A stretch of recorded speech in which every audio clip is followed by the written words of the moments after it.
Neuro science भी कहती है जब हम पॉर्न साइट पर विजिट करते हैं, पॉर्न विजुअलिटी देखते हैं, अश्लीलता का दर्शन करते हैं, तो हमारे भीतर, हमारे दिमाग में डोपामाइन इतनी तेजी से रिलीज होते हैं कि हमारे भीतर जोश, जुनून, उत्साह तो आता है, लेकिन अगले ही क्षण डोपामाइन गिर जाते हैं और हमें पाप बोध भी होता है, आत्मग्लानि होती है। क्षणिक सुख के लिए कुछ सेकंड्स के एंजॉयमेंट के बाद हमें घंटों घंटों तक आत्मग्लानि महसूस करनी होती है, हम एनर्जी लेस फील करते हैं।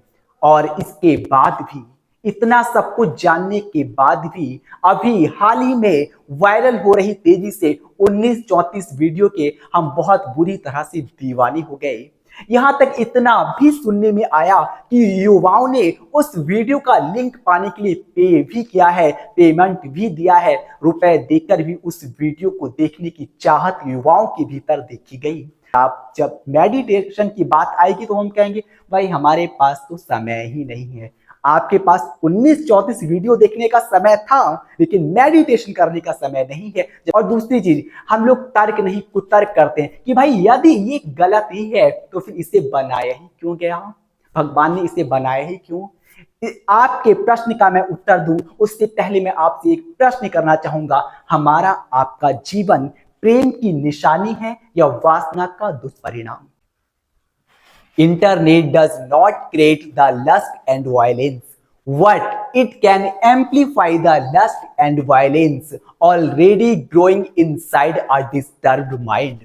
इंटरनेट लस्ट एंड वायलेंस, हिंसा एंड अश्लीलता को जन्म नहीं देता, पैदा नहीं करता, लेकिन हमारे भीतर पनप रही हिंसा और अश्लीलता को यह एक स्पंदन जरूर देता है, जिससे वह छोटी सी चिंगारी विशालकाय ज्वालामुखी का रूप धारण कर सकती है। और ऐसा नहीं है कि ये बात आपको पहली बार पता चल रही हो, हम सभी बहुत अच्छे से जानते हैं।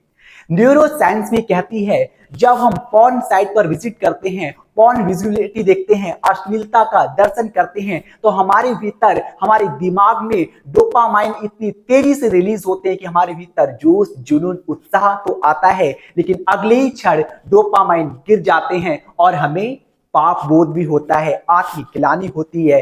क्षणिक सुख के लिए कुछ सेकंड्स के एंजॉयमेंट के बाद हमें घंटों घंटों तक आत्मग्लानि महसूस करनी होती है, हम एनर्जी लेस फील करते हैं। और इसके बाद भी, इतना सब कुछ जानने के बाद भी, अभी हाल ही में वायरल हो रही तेजी से 1934 वीडियो के हम बहुत बुरी तरह से दीवानी हो गए। यहां तक इतना भी सुनने में आया कि युवाओं ने उस वीडियो का लिंक पाने के लिए पे भी किया है, पेमेंट भी दिया है, रुपए देकर भी उस वीडियो को देखने की चाहत युवाओं के भीतर देखी गई।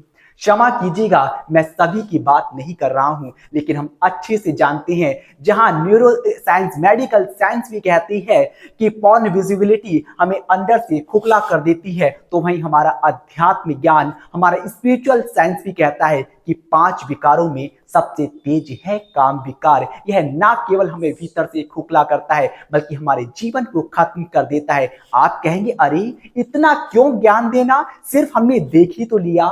आदरणीय दर्शकों, आदरणीय दोस्तों, देखने से ही हमारे विचार परिणित होते हैं, और जैसे विचार आते हैं वैसा ही हम प्रैक्टिकली करते हैं, उसे क्रियान्वित भी करते हैं, क्योंकि कहा गया ना, जैसा होगा आहार वैसे होंगे विचार, और जैसे होंगे विचार वैसा बन जाएगा हमारा जीवन।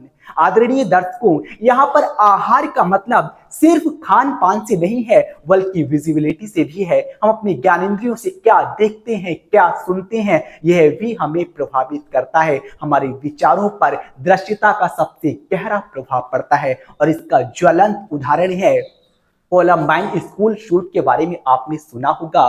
20 अप्रैल 1999 1999 20 अप्रैल को हुआ वह स्कूल में कांड, जिसमें 2 छात्र एरिक हैरिस एंड डैलन क्लेवोल्ड, यह 2 छात्र, 2 स्टूडेंट, जिन्होंने स्कूल में ऐसा शूट किया कि दर्जनों छात्रों के साथ एक शिक्षक को भी मौत के घाट उतार दिया। इतना ही नहीं, बाद में इन्हें आत्मग्लानि महसूस हुई और इन्होंने सुसाइड करके खुद के जीवन को भी खत्म कर दिया। आखिर यह 2 नन्हे मासूम बच्चे छात्र इतना हिंसात्मक कार्य कैसे कर गए? एक ही दिन में ऐसी हिंसा इनके भीतर, ऐसा क्रोध ने इनके भीतर जन्म नहीं लिया। इसके पीछे कई कारण थे, जिनमें मुख्यतः कारण निकल के आता है, इन्होंने इंटरनेट पर वायलेंट विजिबिलिटी देखी, वायलेंट गेम्स खेलते थे, जिस कारण धीरे धीरे इनकी प्रवृत्ति हिंसात्मक बनती गई और इन्होंने ऐसे कृत्य को जन्म दिया। क्यों? क्योंकि पहले इन्होंने देखा, फिर वैसे ही विचार आए, फिर वैसा ही प्रैक्टिकल भी कर दिया।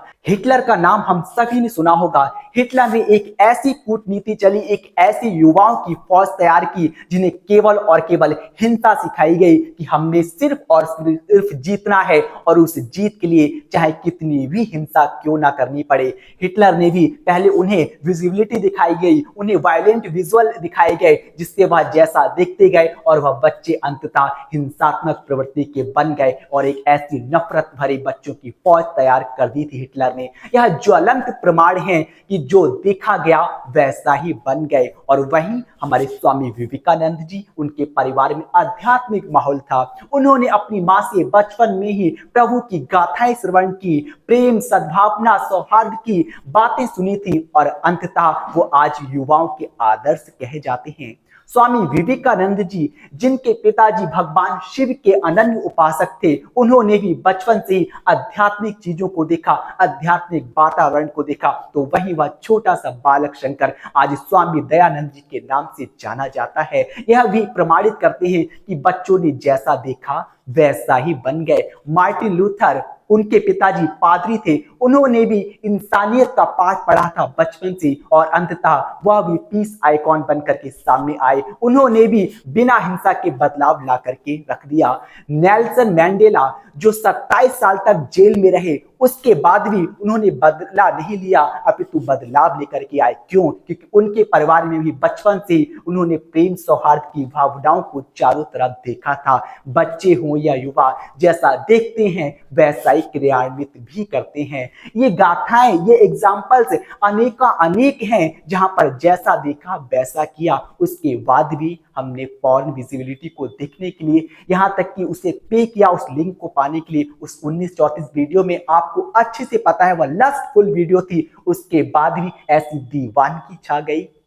हम अपने प्ले स्टोर में कैसी चीजें रखते हैं जिससे हमारे भीतर ऐसी भावनाएं उत्पन्न लेती हैं और हमारा जीवन अंततः नष्ट हो जाता है, पतन के गर्त में गिर जाता है। हमारा फोन बच्चों के हाथ में भी आता है, तो हमें चाहिए हम अपनी फीड को अच्छा बना करके रखें, अच्छा देखें, जिससे हमारे बच्चे अच्छा देखेंगे तो अच्छा सोचेंगे और अंततः अच्छा करेंगे भी। हो सकता है आपके भीतर प्रश्न उठ रहा हो कि भैया आपको कैसे पता 1934 वीडियो के बारे में? तो मैंने इंस्टाग्राम पर ही इनकी रील देखी थी। हालांकि मैंने पूरी वीडियो नहीं देखी है और देखना भी नहीं चाहूंगा, क्योंकि वहीं पर छोटी छोटी स्क्रॉलिंग रील से मुझे पता चल गया यह वीडियो लस्टफुल है। तो क्यों देखना जिससे हम अपने भीतर की एनर्जी को ही खत्म कर दें। पहली बात तो देखने भर से ही हमारे डोपामाइन हमें पूरी तरह से नष्ट कर देते हैं। और उसके बाद ऐसा नहीं है, ईमानदारी से कमेंट्स बॉक्स में बताना, क्या देखने के बाद आप सिर्फ देखने तक ही सीमित रहे? आपके विचार परिणित हुए, आपने क्रियान्वित भी करने की कोशिश की होगी।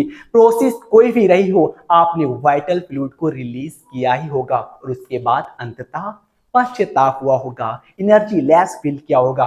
फिर क्यों करते हैं ऐसा काम जो आपके जीवन का तो विनाश करता ही है, साथ ही आने वाली पीढ़ी के लिए क्या संदेश देकर के जाता है? अगर दीवानगी रखनी है तो स्वामी विवेकानंद जी की तरह रखिएगा, जिन्होंने ऐसा परचम लहलाया अध्यात्म का कि आज युवाओं के आदर्श कहे जाते हैं। वह स्वतंत्रता सेनानी, उन्होंने भी दीवानगी की थी आपकी तरह, पॉर्न साइट पर पॉर्न विजिबिलिटी देखने की नहीं, बल्कि मां भारती को गुलामी की जंजीरों से आजाद कराने की, और उनकी दीवानगी रंगत लेकर के आई थी। उन्होंने मां भारती को आजाद भी किया था।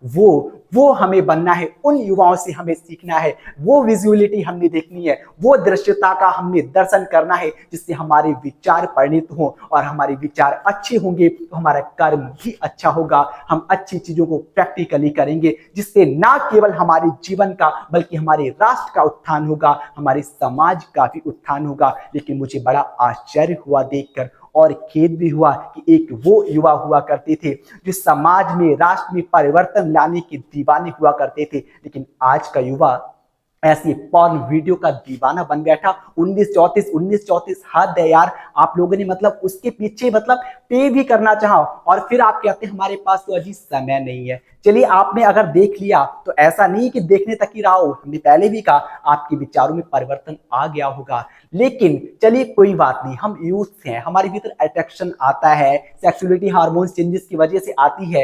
लेकिन अगर हमने देख लिया तो इसे खत्म भी किया जा सकता है। लेकिन उसके लिए क्या करना होगा, हमें अच्छी विजिबिलिटी को लाना होगा और साथ ही हमें मेडिटेशन करना होगा। क्योंकि जब हम मेडिटेशन करते हैं तो हमारी विल पावर बढ़ती है, हमारी अंतरात्मा हमें कोई भी कुकृत्य करने से पहले रोकती है। नहीं, ऐसा मत करो, यह अप्रिय है, यह विनाशकारी है और कोई भी अच्छा काम करने के लिए हमारी अंतरात्मा हमें प्रेरित करेगी। हाँ, ऐसा करो, यह सृजनकारी है, यह कल्याणकारी है। कब? जब हम मेडिटेशन करेंगे। और आप जब मेडिटेशन की बात आएगी तो हम कहेंगे भाई हमारे पास तो समय ही नहीं है। आपके पास 1934 वीडियो देखने का समय था लेकिन मेडिटेशन करने का समय नहीं है। जबकि मेडिटेशन से आप एनर्जी फुल फील करेंगे अपने हर एक कार्य को, चाहे आप स्टूडेंट हैं या ऑफिस में काम करते हैं या व्यापारी हैं, आपके सारे कार्य बहुत सुगमता से पूर्ण होंगे, वह ऊर्जा अर्जित करेंगे आप मेडिटेशन में। लेकिन वहीं आपने 20 मिनट ऐसे ही व्यर्थ बहा दिए। आप कहेंगे अरे भाई एक बार तो ही देख लिया, कौन सा बार बार देख रहे हैं। दोस्तों, एक बार देखने के बाद आपको दोबारा देखने की जरूरत नहीं पड़ेगी। आपके माइंड में इस तरह से वह फीड हो जाती है दृश्यता कि आप कभी भी बिना चाहे ऑटोमेटिकली वह प्ले बटन दब जाता है हमारे अंदर। हम बार बार उसका दर्शन करते हैं जो एक बार हमने स्क्रीन पर देख लिया हो। विशेषकर ऐसी चीजें, अच्छी चीजों का प्ले बटन नहीं दबता है हमारे अंदर, बेकार चीजों का बहुत जल्दी दब जाता है। और दूसरी चीज, हम लोग तर्क नहीं कुतर्क करते हैं कि भाई यदि ये गलत ही है तो फिर इसे बनाया ही क्यों गया, भगवान ने इसे बनाया ही क्यों। आपके प्रश्न का मैं उत्तर दूं उससे पहले मैं आपसे एक प्रश्न करना चाहूंगा, हमारा आपका जीवन प्रेम की निशानी है या वासना का दुष्परिणाम। निसंदेह प्रेम की निशानी है, लेकिन प्रेम तो उपासना का विषय होता है, ना कि वासना का। तो यदि ये प्रोसेस जनरेशन को आगे बढ़ाने के लिए की जाती है तो ये उपासना है जो कि वंदनीय है, पूजनीय है। लेकिन सिर्फ और सिर्फ हम वासनात्मक प्रवृत्ति में आकर के करते हैं तो फिर यह पूजनीय नहीं, निंदनीय है, इसकी घोर निंदा की जाती है। हाँ, हम ये नहीं कहते कि ये मतलब बिल्कुल ही बेकार है। अगर बेकार होता तो हमारे प्रभु ने क्यों बनाया होता। हमारी जन्म का सुंदर निर्माण भी इसी प्रोसेस से होता है। लेकिन जिस तरह से इन नेचुरल सेक्स आप करते हैं, इन नेचुरल सेक्स गलत है, जो हमारे समाज को उत्थान की ओर नहीं पतन के गर्त की ओर ले जाता है। आपके माइंड को इस तरह से बेकार कर देता है, आपकी इच्छा शक्ति खत्म हो जाती है, कुछ करने का मन नहीं करता है, चिड़चिड़ापन आता है और भी ना जाने क्या क्या। ऐसा नहीं है मैं कुछ भी बोले जा रहा हूं, ये आपका सेल्फ एक्सपीरियंस भी रहा होगा। इसलिए दीवानगी करनी है तो वो कीजिएगा जो आपके जीवन का सुंदर निर्माण करे, आपके घर में पल रहे छोटे नन्हे शिशुओं को भी उत्थान के आसमान में उड़ान भरने के लिए प्रेरित करे। उस दीवानगी की ओर बढ़िएगा, ना कि 1934।